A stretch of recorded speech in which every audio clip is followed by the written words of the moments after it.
Irmãos, vamos abrir as nossas Bíblias no livro dos Atos dos Apóstolos, capítulo 7. Atos dos Apóstolos, capítulo 7, vamos ler dos versos 54 em diante.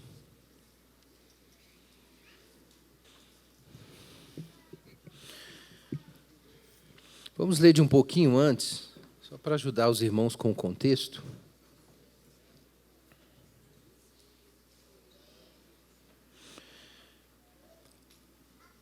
Versículo 47 em diante, até capítulo 8, verso 1. Entretanto, foi Salomão quem lhe construiu uma casa, mas o Altíssimo não habita em templos feitos por mãos humanas, como diz o profeta: o céu é o meu trono e a terra o estrado dos meus pés. Que casa me edificareis, diz o Senhor? Ou qual o lugar do meu repouso? Não foi a minha mão que fez todas essas coisas?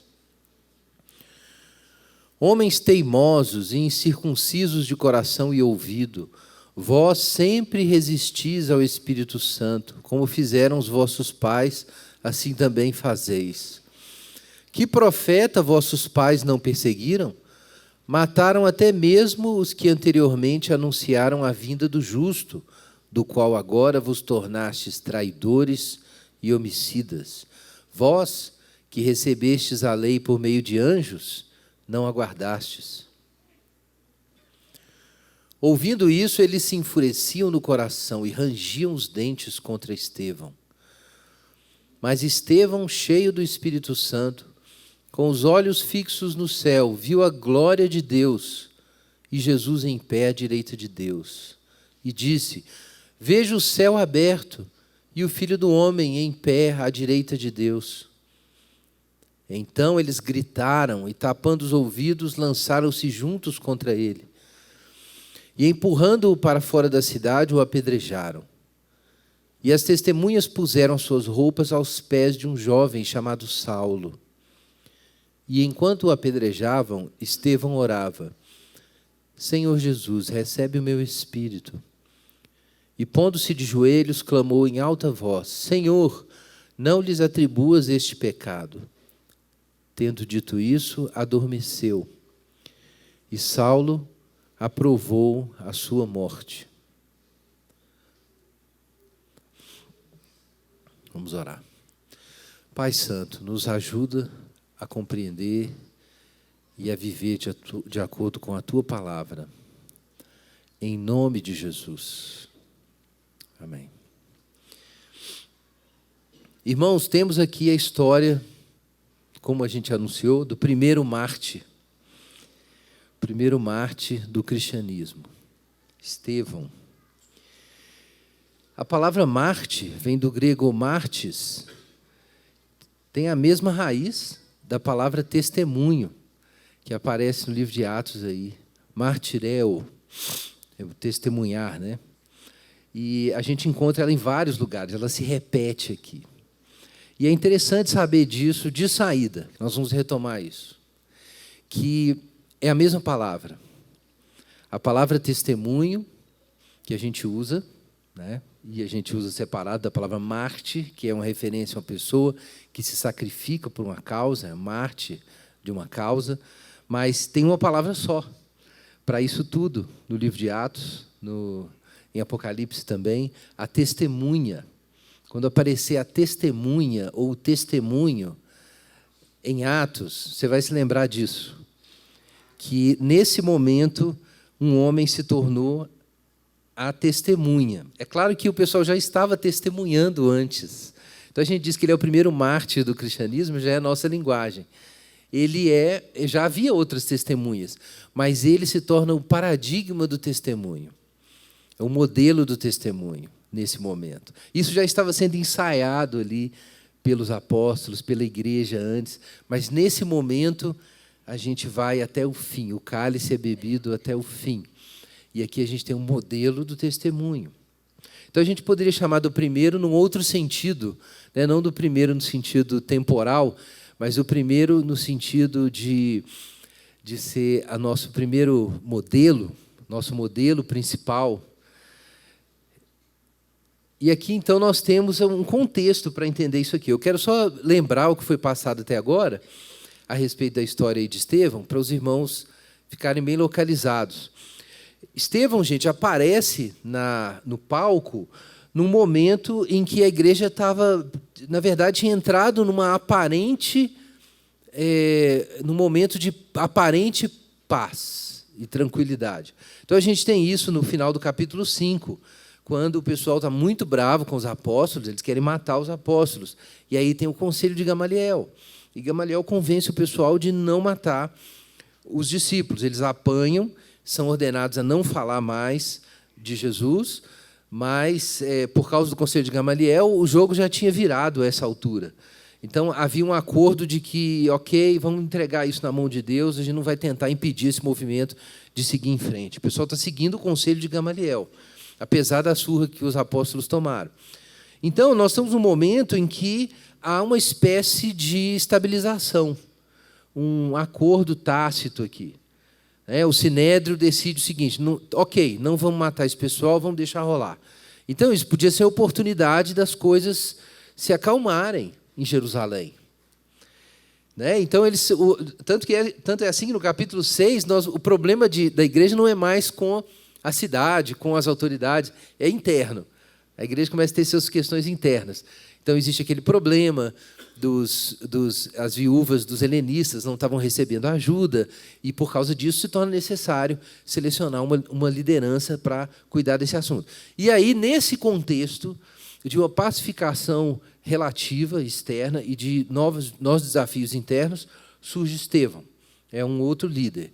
Só que Estevão, irmãos, a gente vai celebrar Estevão, mas Estevão introduz um grande problema. Os irmãos vão ver que depois da morte de Estevão, diz o capítulo 8, verso 1, a gente não leu, porque pertence a uma outra mensagem, mas vejam só: naquele dia levantou-se grande perseguição contra a igreja que estava em Jerusalém, e todos, exceto os apóstolos, foram dispersos pelas regiões da Judéia e Samaria.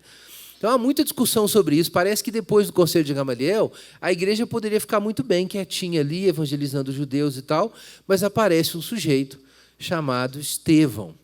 E o Estevão tira o sossego de todo mundo. Estevão tinha que fazer um trabalho, segundo nos é ensinado aqui, que era ajudar na distribuição diária para as viúvas dos helenistas. Mas logo Estevão, cheio de graça e poder, está pregando e fazendo sinais. E ele vai pregar numa sinagoga, que é a sinagoga dos libertos, dos sireneus, dos alexandrinos, da Cilícia e da Ásia. O que é isso? É uma sinagoga, está aí no capítulo 6 isso, é uma sinagoga que congregava judeus helenistas. Havia os judeus palestinianos, hebraístas tradicionais, que falavam aramaico ou hebraico. Todo mundo falava aramaico, na verdade. Hebraico era em contextos assim, mais cultuais. E eles tinham costumes bem rígidos. Eles tinham, por exemplo, uma doutrina entre os fariseus que eram mais hebraístas, de que se você é um judeu, você não deve ler literatura grega. Né? Não pode ler essas coisas. É tipo, não pode ouvir música do mundo. Né? Vocês conhecem isso? Então, não podia ler. Mas os helenistas era diferente, eles liam essa literatura. Tinha, inclusive, alguns filósofos importantes, como Filo de Alexandria, que fez uma síntese de pensamento grego com o pensamento judaico.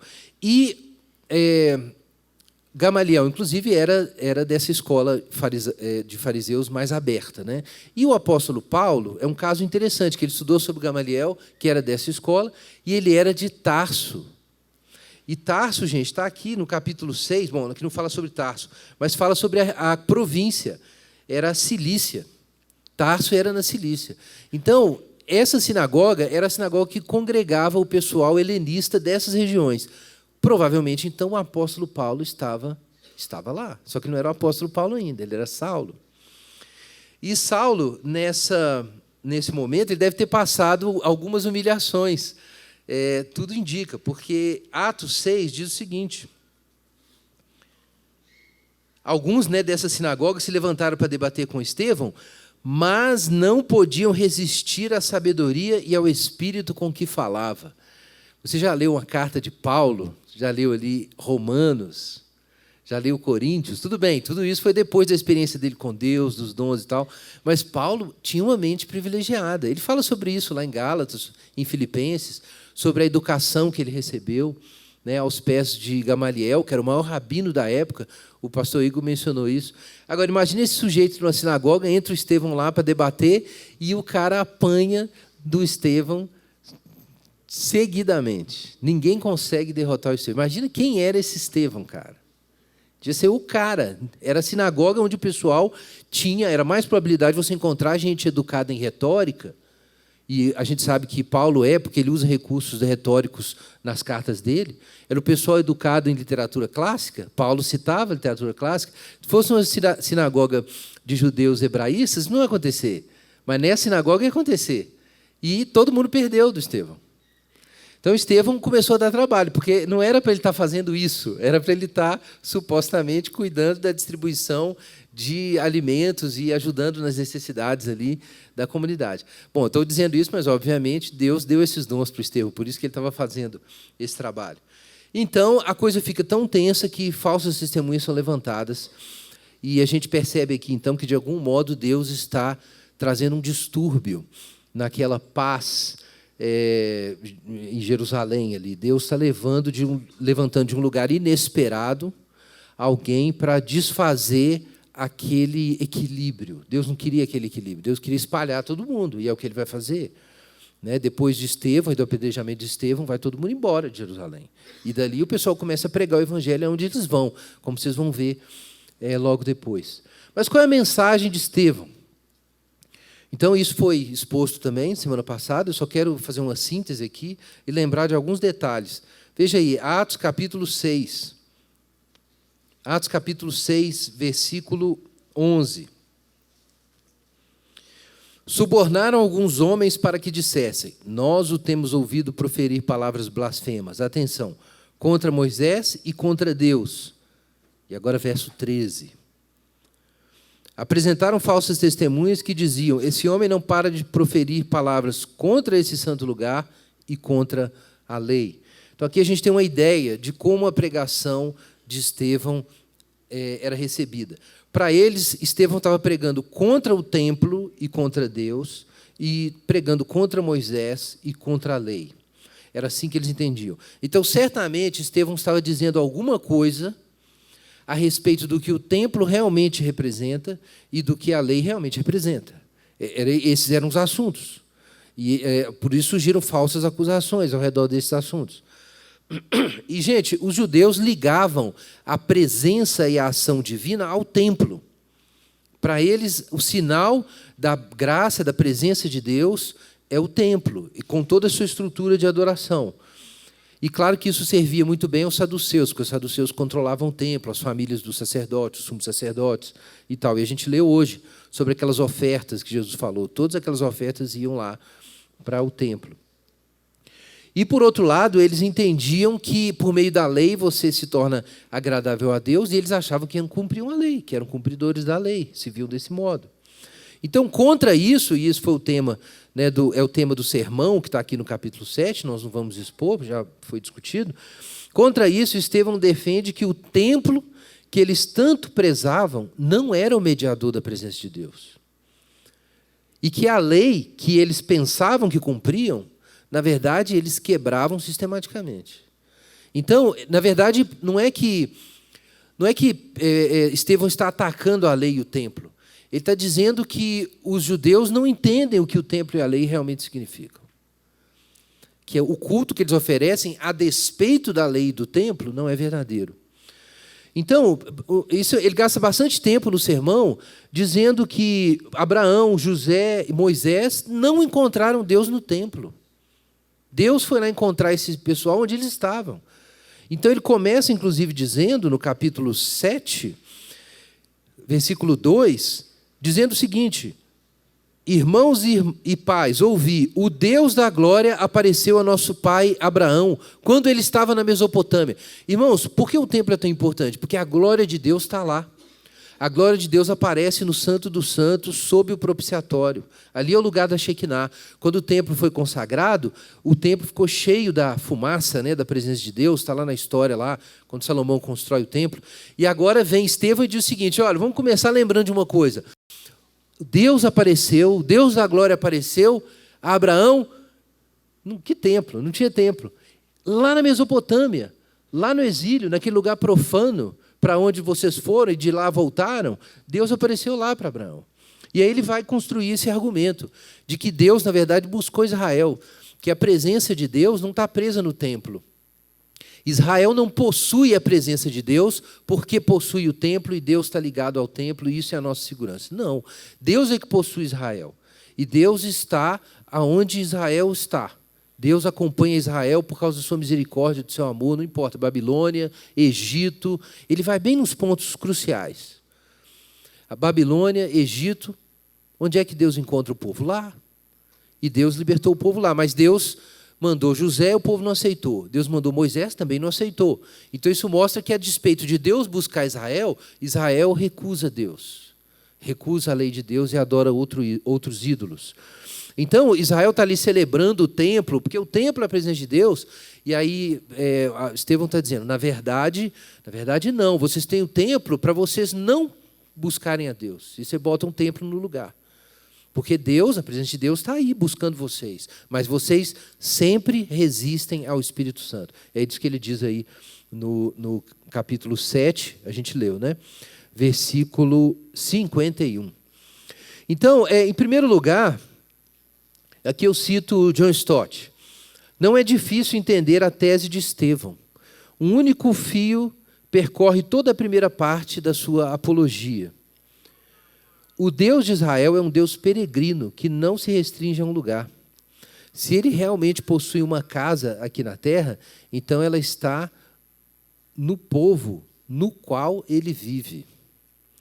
Então, Deus não está preso no templo. Isso é a primeira coisa importante. E, por outro lado, o povo sempre rejeitou a ação divina e rejeitou a lei de Deus. Então, eu citei os casos aí da recusa a José, da recusa a Moisés. Depois ele fala, no final do sermão dele, sobre a idolatria que foi cometida no deserto, que era o paradigma da idolatria para os hebreus. E aí ele termina dizendo isso. No versículo 53, vós que recebestes a lei por meio de anjos e não aguardastes. Então ele diz essas duas coisas. Primeiro, o Senhor não habita em templos feitos por mãos humanas. Em segundo lugar, vocês não cumprem a lei. Então ele não está falando contra o templo e contra a lei. Ele está falando sobre a falsa espiritualidade dos judeus.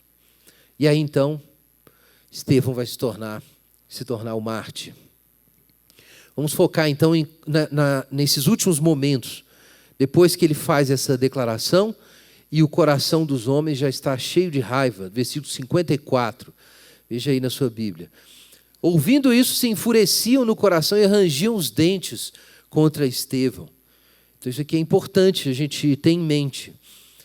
Nem sempre o testemunho vai trazer a boa vontade. Isso é um paradoxo. Por um lado, o pessoal fazia sinais, os apóstolos faziam sinais, e aquilo trazia a boa vontade do povo, porque eles estavam abençoando o povo a partir do Evangelho.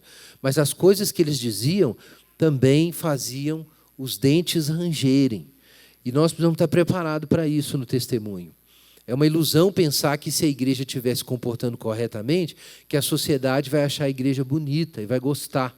Que, se a igreja estiver dizendo as coisas certas, a sociedade vai aceitar isso muito bem. Então, é claro que, se a gente é perseguido, criticado, marginalizado, ou seja o que for, por causa de bobagens que a gente fala, de declarações irracionais, ou imorais, ou intolerantes, isso é um assunto. Mas a gente precisa compreender que, mesmo que a gente se purifique de todos os maus comportamentos, e a gente vigie a palavra, e a gente só abençoe, isso não será suficiente para fazer o mundo ficar confortável com a gente. Nós precisamos ter essa consciência. Então, a gente não pode fazer as pessoas tropeçarem por causa dos nossos pecados, mas elas ainda vão tropeçar, de acordo com as Escrituras, na pedra de tropeço, que é Jesus. Então, a gente precisa ter essa consciência, e que a gente a gente precisa vigiar o que a gente diz, o que a gente fala, e até mesmo opiniões e como a gente se comporta, não é para obtermos, em primeiro lugar, o favor do povo, mas é simplesmente porque nós precisamos nos apegar ao bem. E na medida que a gente se apegar ao bem, se isso trouxer favor, muito bem, mas com certeza não vai trazer só favor, vai trazer ódio. Então precisamos ter essa consciência, ok? O ódio pode ter uma raiz profunda, uma raiz espiritual. Não tem a ver com comunicação, com posições históricas, políticas e tal. O ódio a Deus tem raízes mais profundas. E não dá para você curar isso simplesmente com uma política de comunicação diferente. Não é suficiente. Então veja a gota d'água depois desse momento em que o copo está cheio. Então veja a gota d'água no verso 55. Veja aí na sua Bíblia. Mas Estevão, cheio do Espírito Santo, com os olhos fixos no céu, viu a glória de Deus e Jesus em pé à direita de Deus. E disse, veja o céu aberto e o Filho do Homem em pé à direita de Deus. Irmãos, imagina essa cena. Parece que Estevão esqueceu completamente onde ele estava.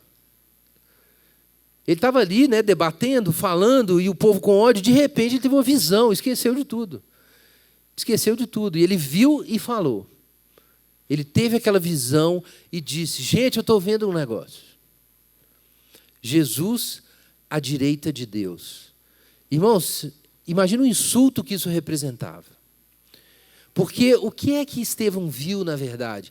Ele viu o santuário de Deus, do qual o templo de Salomão, ou o novo templo, ou o tabernáculo do deserto, era a cópia. E ele fala isso aqui em Atos capítulo 7, versículo 44. O tabernáculo do testemunho estava entre nossos pais no deserto, como ordenara aquele que disse a Moisés, que o fizesse segundo o modelo que tinha visto. Nós temos uma carta dedicada a essa informação, que é Hebreus. Inclusive, há especulações de que a carta aos Hebreus poderia ter sido feita por Estevão ou por discípulos de Estevão. Até essa especulação. Porque lá fala sobre isso, sobre todo o aparato cultual do templo como sendo derivado de um templo celestial. E isso é o que nós temos lá no Antigo Testamento, realmente, e é o que é lembrado por Estevão no seu sermão. Então, gente, o Estevão está dizendo, olha, esse templo não é tão importante. Aí ele abre os olhos e diz, eu estou vendo o verdadeiro templo. Então, isso não ia dar boa coisa, realmente. Ele alegou que estava vendo o próprio templo original de Deus. E quem estava nesse templo? Jesus estava nesse templo. Jesus estava no templo, o verdadeiro templo. Então, esse é o testemunho que Estevão está apresentando. Mas, em primeiro lugar, vejam que, eu quero destacar isso, ele teve uma visão. Que visão foi essa? Então, vamos falar do conteúdo da visão. Mas, antes de falar do conteúdo da visão, eu quero destacar... Vamos falar do conteúdo da visão. Abre sua Bíblia em Daniel 7.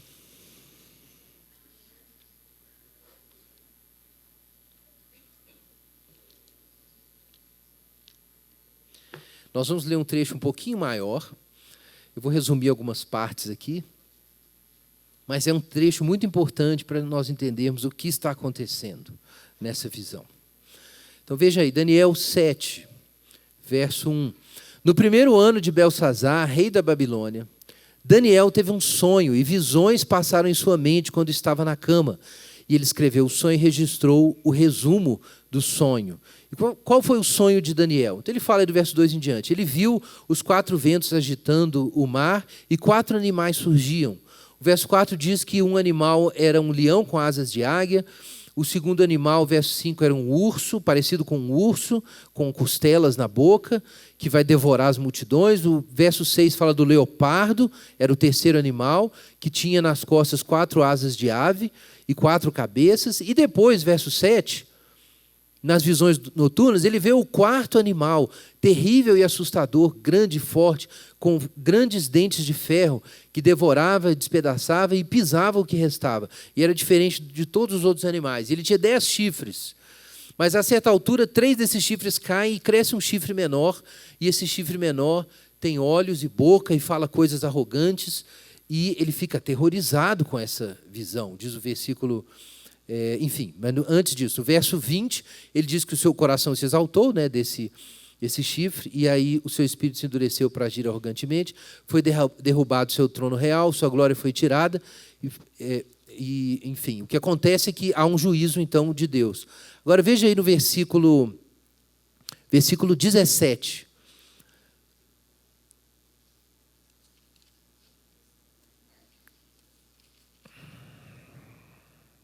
Não, perdão, versículo 12. Olha o que acontece. O domínio dele é tirado, então, desse chifre arrogante. E aí ele tem uma visão, ele descreve uma coisa nessa visão que corresponde exatamente à visão que Estevão tem. Olha o versículo 13, vamos ler. Eu estava olhando nas minhas visões noturnas e vi alguém parecido com o filho do homem que vinha das nuvens do céu. E ele se dirigiu a um ancião bem idoso, e a ele foi levado. E foi-lhe dado domínio e glória e um reino para todos os povos, nações e línguas o servissem. E o seu domínio é um domínio eterno que não passará, e o seu reino é tal que não será destruído. Enfim, aí no verso 15, Daniel fala que ele ficou perturbado com essas visões, e ele pergunta sobre a interpretação disso. E está no verso 17 em diante a interpretação do que significam esses 4 animais. Mas eu quero chamar a atenção agora para o final da interpretação, no final do capítulo 7, versículo 25. Então, esse chifre falará palavras contra o Altíssimo e oprimirá os santos do Altíssimo e procurar mudar os tempos e a lei, e os santos lhe serão entregues na mão por um tempo, tempos, metade de um tempo, mas o tribunal se assentará para juízo e lhe tirará o domínio para destruí-lo e o aniquilar por completo. Agora vejam, o verso 27. O reino, o domínio e a grandeza dos reinos debaixo do céu serão dados à multidão dos santos do Altíssimo. O seu reino será um reino eterno e todos os domínios o servirão e lhe obedecerão. E esse é o fim da visão. Então, irmãos, 2 textos aqui. Vejam só, nós lemos os versos 13 e 14 e lemos agora 27 e 28. No 13 e 14 diz que o Filho do Homem vem com as nuvens do céu e se dirige ao ancião de dias, né, um ancião idoso que estava lá no início no trono, e esse Filho do Homem recebe domínio, glória e um reino, e esse reino não terá fim.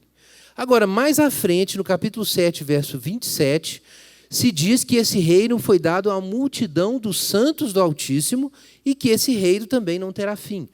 Então, a gente percebe aqui que o Filho do Homem, aparentemente, é alguém eleito por Deus, representado aqui no ancião de dias, que recebe o domínio sobre todas as nações, mas quando ele recebe esse domínio, todos os santos do Altíssimo recebem com ele o domínio. E é um domínio eterno, é um reino que não vai passar, que não vai mais ser destruído. Então, há muitas discussões sobre o que significam esses 4 animais e como isso teria relação com impérios que se seguiram, né, até o aparecimento de Jesus, e, eventualmente, o último animal seria uma referência a um futuro reino, segundo muitos intérpretes, ao futuro reino do anticristo. Mas a gente não vai entrar no mérito aqui disso agora.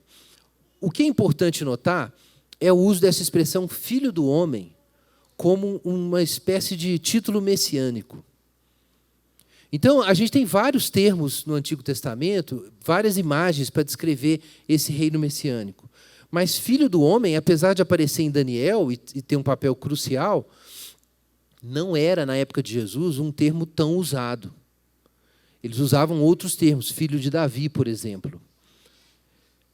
E Jesus usava muito a expressão filho do homem para descrever a si mesmo. E a gente vai perceber o que isso significa em Marcos. Veja aí, Marcos capítulo 14. Marcos capítulo 14, verso 62.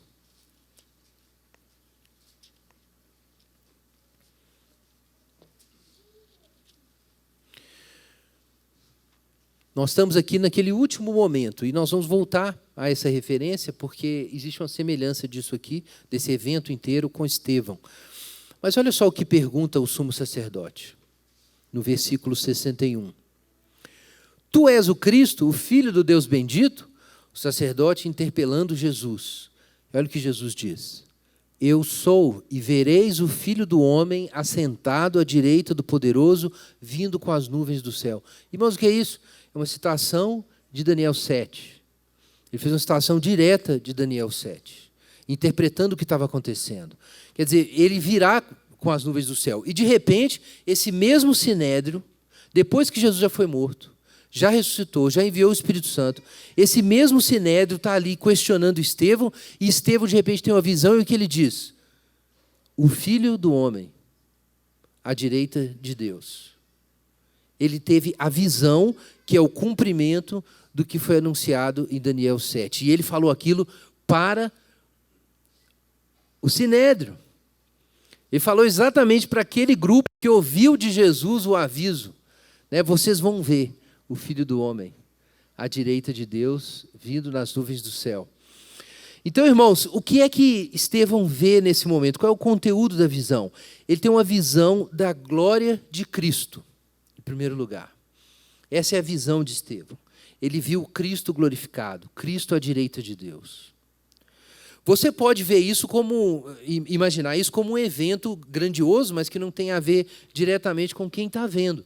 Mas pensa no seguinte, que a profecia que foi dada por Daniel é de que, com o reino sendo dado ao Filho do Homem, o reino estaria simultaneamente sendo dado a todos os santos do Altíssimo. Essa é a profecia completa lá em Daniel 7. Então, o que Estevão está vendo quando vê Cristo ressuscitado à direita de Deus, glorificado, ele não apenas vê que Jesus é o Senhor de tudo, mas vê o destino dos amigos de Jesus. O que Estevão está vendo naquela visão não é só onde Jesus está, mas onde nós estaremos. Abre Romanos capítulo 8. Vamos lembrar de alguns trechos que vêm depois, O que os apóstolos dizem depois disso. Veja Romanos capítulo 8, versículo 16.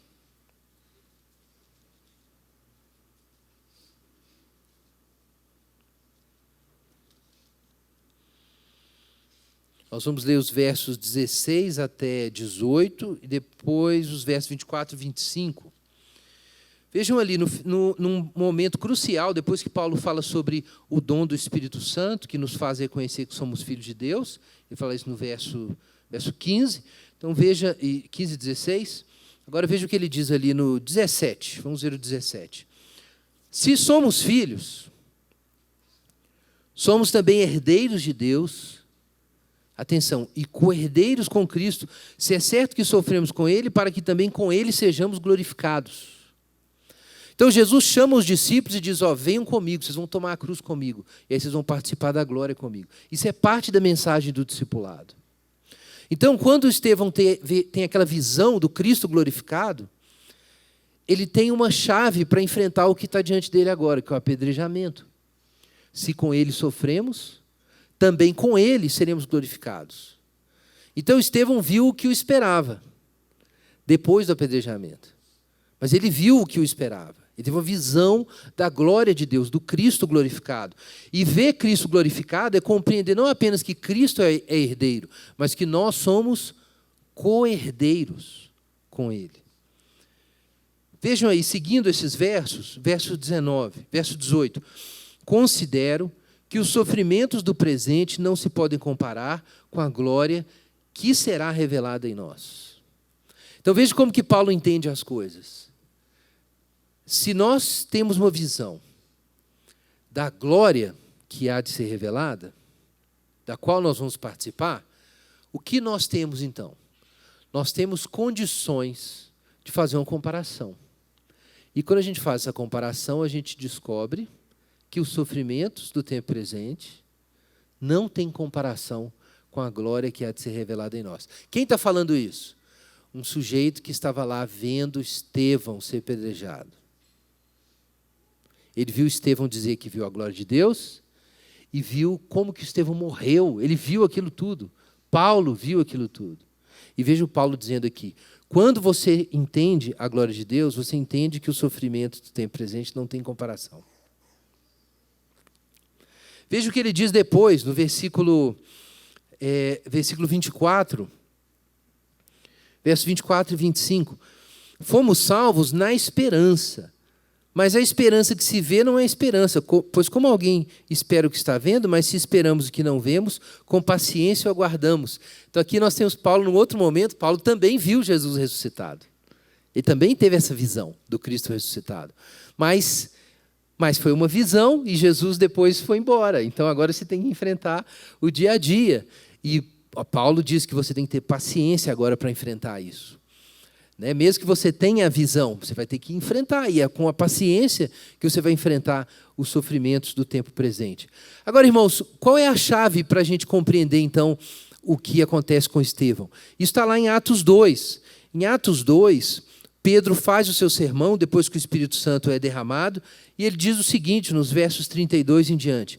A esse Jesus que vocês mataram, Deus o ressuscitou, do que todos somos testemunhas. Portanto, exaltado à direita de Deus e tendo recebido do Pai a promessa do Espírito, derramou isso que vedes e ouvis. E aí ele diz no verso 36, saiba, portanto, toda a casa de Israel, que esse Jesus a quem crucificastes, Deus o fez Senhor e Cristo. Então, irmãos, o que nós temos aqui é uma visão, num certo sentido, uma visão escatológica. O que a gente quer dizer com escatológico? O escatológico vem do grego scaton, que significa as últimas coisas, tem a ver com os atos divinos que levam o mundo, a era presente, à sua consumação e inauguram um novo mundo, uma nova criação. Todos os gestos de Deus relacionados com esse movimento, nós dizemos que eles são escatológicos. Então havia essa expectativa de que na consumação de todas as coisas, esses reinos iam ser destruídos, aquela besta, o quarto animal seria morto, e aí vem o Filho do Homem nas nuvens do céu e recebe do ancião de dias um reino que não terá fim. Essa é a nova criação, é o reino de Deus. Isso é uma coisa que na cabeça dos judeus era no fim do mundo, gente. Era o fim da história. E, de repente, no meio da história, enquanto a nossa história da era presente ainda acontece, a era vindoura foi introduzida simultaneamente. Em vez de Deus concluir a era presente e depois de introduzir a era vindoura, Deus fez as duas se sobreporem. Então, o mundo novo já foi inaugurado sem que o mundo velho seja concluído.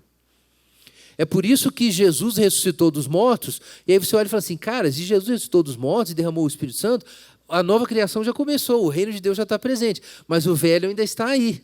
O velho reino ainda continua, você sofre no seu corpo físico todos os sinais da decadência que tem a ver com esse mundo caído, que é a velha criação, a primeira criação.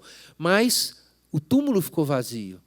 O Espírito Santo foi derramado e os discípulos recebem o testemunho todos os dias de que Jesus está vivo, de que existe esperança. Então, eles têm que viver na era presente com a consciência de que o novo já iniciou. E quando alguém, como Estevão, vive de acordo com isso, ele se torna uma prova de que a nova criação já foi inaugurada, porque ele já se alimenta dela, ele vive dela. Esse é o caso de Estevão. Estevão é alguém que encontrou, para quem não conhece Jesus, não conhece o Evangelho, e olha para Estevão, Estevão é inexplicável. De onde ele tira força para isso? De onde Estevão tira energia para ser essa pessoa e ter a postura que ele teve diante dos seus assassinos? De onde ele tirou recurso para isso? Então, esse é o ponto. Há uma fonte invisível. Ela está presente, é invisível para o mundo, mas ela está presente, porque a nova criação já foi inaugurada. E quem se alimenta dessa fonte invisível se torna um sinal da nova criação hoje, agora. Essa é a missão da igreja. Viver do Espírito Santo para se tornar um sinal das coisas vindouras. E ela se torna um sinal das coisas vindouras quando muda a sua relação com as coisas terrenas. Quando as coisas terrenas não têm mais a função que elas tinham anteriormente.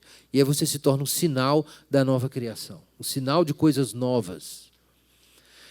Irmãos, então, em primeiro lugar, há uma visão, e a visão é a visão da ressurreição, é a visão da glória, é aquilo que o apóstolo Paulo estava buscando. Mas é necessário ter a visão. Vejam aí de novo, no capítulo 7, versículo 55. Quem é essa pessoa que ganhou a consciência e viu os céus abertos, viu o cumprimento da profecia de Daniel, viu o reino que não terá fim confirmado? Então veja o que diz o versículo 55. Estevão, cheio do Espírito Santo, com os olhos fixos no céu, viu a glória de Deus e Jesus em pé à direita de Deus. Então essa visão tinha um contexto, né? Ele foi cheio do Espírito Santo e, de algum modo, por causa disso, o céu ficou mais importante do que a terra. Isso é muito importante. O céu foi mais importante do que a terra. A consciência do céu é que o fez esquecer por um momento do que estava acontecendo. E era bom ele esquecer, na verdade, porque aquilo que estava acontecendo não era o centro da realidade, era a periferia. Um bando de líderes religiosos recusando Jesus e fazendo ameaças, a sua vida não pode girar ao redor disso? Realmente não podia? Então, ele está cheio do Espírito Santo e olhando para o céu e tem a visão. Alguém relatou essa história. Pensa bem, gente, não era uma reunião pública, todo mundo lá assistindo. Não era uma reunião pública, eram as autoridades ali. Ele foi aprisionado, né, e colocado ali diante do Sinédrio. Então, alguém relatou. Quem será que relatou essa história? Pode até ter sido Paulo. Pode até ter sido o apóstolo Paulo. Mas alguém ficou com isso marcado na memória. O sujeito falando e pregando, de repente, ele estava olhando para o céu. Teve uma visão. Claro, isso foi sobrenatural, foi algo estático. Mas tem mais para a gente pensar aqui. Estevão não está apenas enunciando uma doutrina. Ele não está apenas falando qual é a doutrina cristã e anunciando a doutrina cristã para os seus ouvintes. Ele está anunciando uma realidade que ele contempla. Ele contempla isso. Interessantemente, Hebreus também fala sobre isso, né? Que a gente tem que ter os olhos fixos, né, no autor e consumador da nossa fé. A gente tem que olhar para nosso destino. Ele também fala sobre isso. É muito interessante que isso esteja lá em Hebreus. Não quero convencer vocês que foi o Estevão, não. Eu só acho interessante. Efésios capítulo 1, abra sua Bíblia aí, Efésios capítulo 1, verso 15. Então, de novo, o nosso querido apóstolo Paulo, talvez até se lembrando do que ele viu naquele dia. Veja o que ele fala em Efésios capítulo 1, verso 15. Por isso também eu, tendo ouvido falar da vossa fé no Senhor Jesus, ou da fé no Senhor Jesus que há entre vós, e do vosso amor para com todos os santos, não cesso de dar graças por vós, lembrando-me de vós em todas as minhas orações. Atenção, para que o Deus de nosso Senhor Jesus Cristo, o Pai da glória, vos conceda espírito de sabedoria e de revelação no pleno conhecimento dele, iluminados os olhos do vosso coração. Paulo está fazendo uma oração por iluminação divina. Para ver o quê? Olha só. Para que saibais a esperança do chamado que ele vos fez, as riquezas da glória da sua herança nos santos, e a suprema grandeza do seu poder para conosco os que cremos, segundo a atuação da força do seu poder, que atuou em Cristo ressuscitando os mortos e fazendo sentar à sua direita nos céus, muito acima de todo principado, autoridade, poder e domínio, de todo nome que possa ser pronunciado, não só nessa era, mas também na vindoura. E sujeitou todas as coisas debaixo de seus pés, e para ser o cabeça de todas as coisas, o deu à igreja, que é o seu corpo, a plenitude daquele que preenche tudo em todas as coisas. Irmãos, isso é o que Estevão viu. Estevão teve uma iluminação divina e ele viu a esperança. Ele enxergou o destino da sua vocação, ele enxergou sua herança. Ele enxergou o poder que atuava na igreja, apesar da oposição daqueles homens, porque esse poder foi quem ressuscitou Jesus e colocou Jesus lá à direita de Deus. Então agora Paulo está orando para todo mundo ver isso que Estevão viu. E que ele viu também.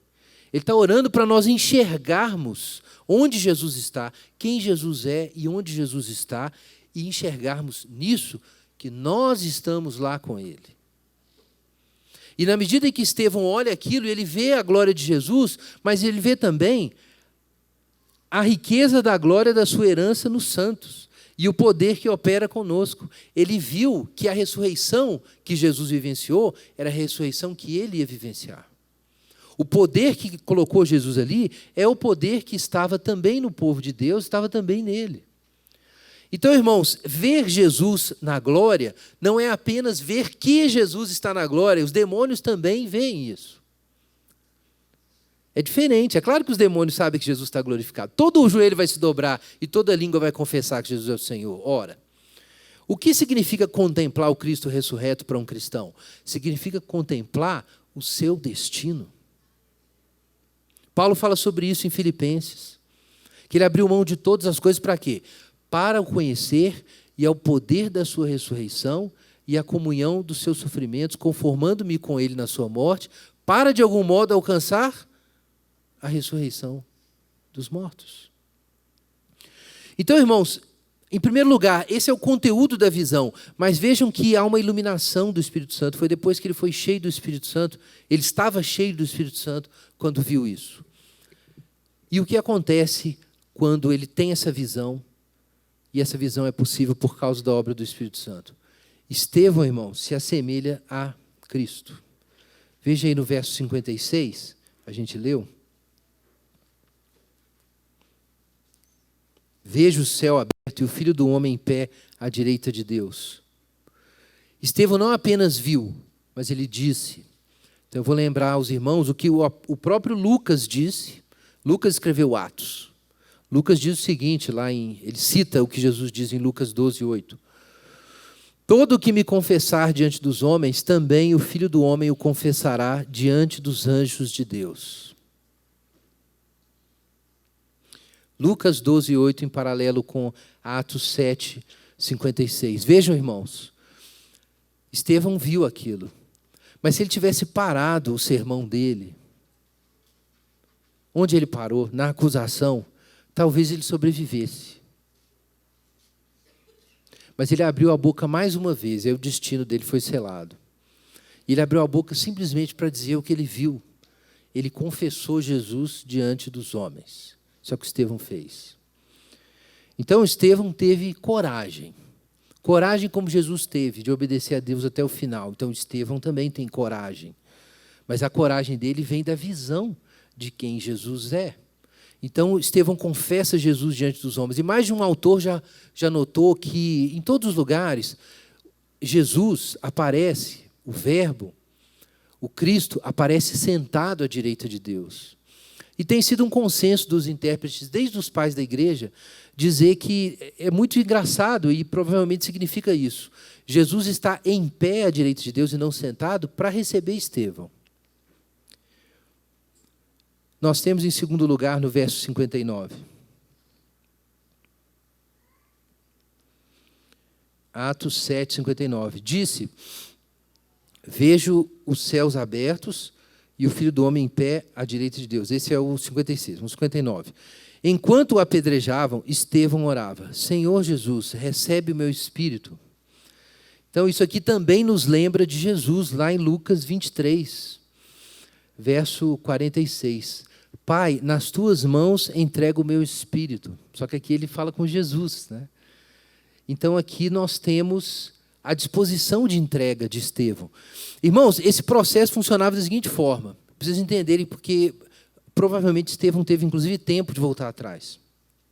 Quando alguém era condenado por blasfêmia a ser apedrejado, o sujeito era levado para um lugar alto, às vezes era um buraco, e a 10 côvados do buraco onde ele seria lançado, era feita a seguinte pergunta, você confessa o seu erro?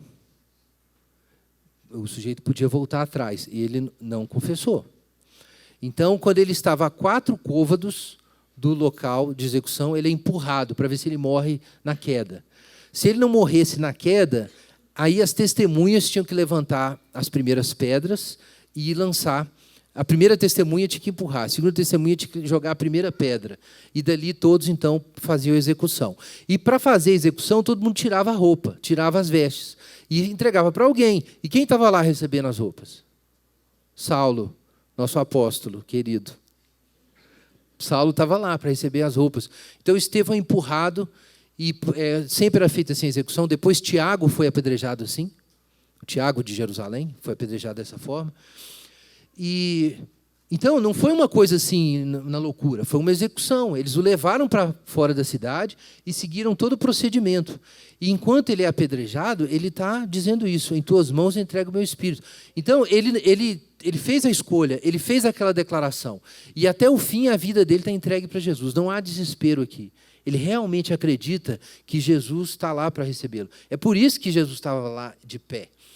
E isso repete o que Jesus fez, de entregar a sua vida, a sua alma, o seu corpo, o seu espírito para Deus.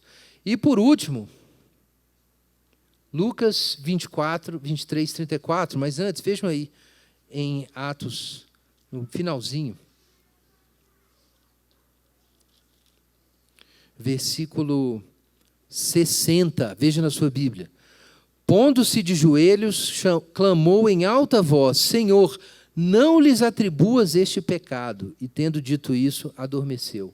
Então, os irmãos vão se lembrar de Lucas 24, 34. Pai, perdoa-lhes porque não sabem o que fazem.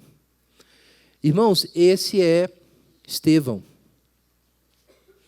Notem a qualidade do testemunho de Estevão. Não apenas ele prega certinho o que ele tem que pregar, mas ele tem coragem para enfrentar as consequências de testemunhar de Jesus. Ele entrega a sua alma totalmente a Jesus e o seu coração está totalmente livre para perdoar os seus inimigos naquele momento. Então, isso é uma testemunha de Jesus. É por isso que o Estevão é o paradigma do mártir. Ele foi exatamente como Jesus. Ele foi diante do sinédrio, disse o que ele tinha que dizer, reproduziu a profecia, enfrentou, como Jesus enfrentou, todas as consequências. E Saulo, irmãos, estava ali, ouvindo tudo. Abre em Atos 22. Um pouco na frente, vejam só o que o apóstolo Paulo diz em Atos 22, versículo 20.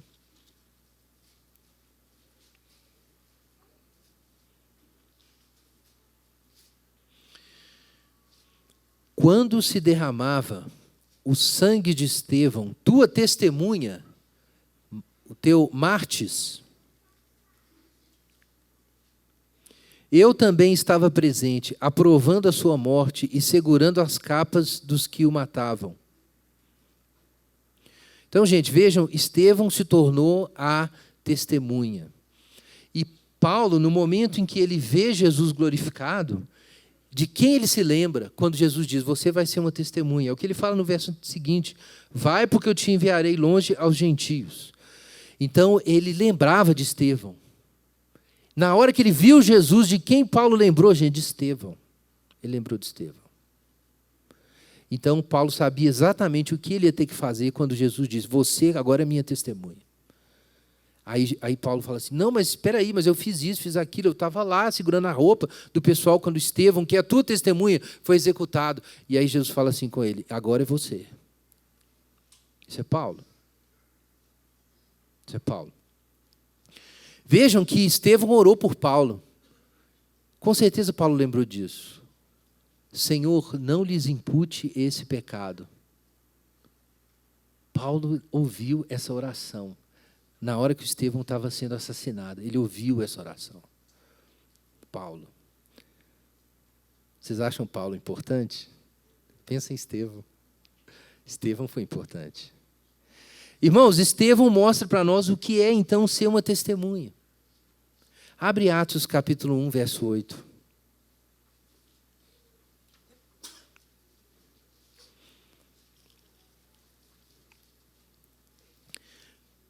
Atos dos Apóstolos, capítulo 1, versículo 8. Mas recebereis poder quando descer o Espírito Santo sobre vós, e sereis minhas testemunhas, meus mártires, tanto em Jerusalém como em toda a Judéia e Samaria, e até os confins da terra. Irmãos, o que é que Deus propõe para nós? Estevão, cheio do Espírito Santo, conseguiu dar o testemunho. Mas ele deu o testemunho porque ele se pôs em contato, ele experimentou a realidade do Cristo ressurreto. E porque ele tinha muita esperança, por causa da visão do Cristo ressurreto, ele enfrentou o que era necessário enfrentar para dar o testemunho de Jesus. E ele se tornou, não apenas nas palavras, mas nas ações, ele se tornou um testemunho de que Cristo está ressuscitado. Então, é para isso, irmãos, que nós recebemos o poder do Espírito Santo. A gente não recebe o poder do Espírito Santo, em primeiro lugar, para falar em línguas, ou para ter uma experiência sobrenatural, ou algo assim. Deus usa todos esses meios para sinalizar para nós a presença do seu Espírito Santo. Mas o Espírito Santo é dado a nós para nós sermos testemunhas, para nós darmos testemunho, é a martireses. Esse é o testemunho. Não estou dizendo que todo mundo vai ter que morrer apedrejado, não é isso, obviamente. Não é isso.